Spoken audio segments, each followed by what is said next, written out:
محمد صلاح الكابتن أسطورة مصر وليفربول، لو مش هيجي لك عرض من بره حلو والله كمل في مصر، والانديه المصريه على راسهم الاهلي والزمالك والله هيشيلوك على دماغهم، لان انت راجل اسطوره.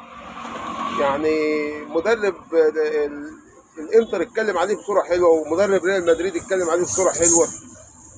كلوب كان بيموت فيه، كان بيعشق حاجه اسمها صلاح. انا مش عارف والله اللي اسمه ارن كلوت ده ولا اسامي غريبه كده الصراحه يعني.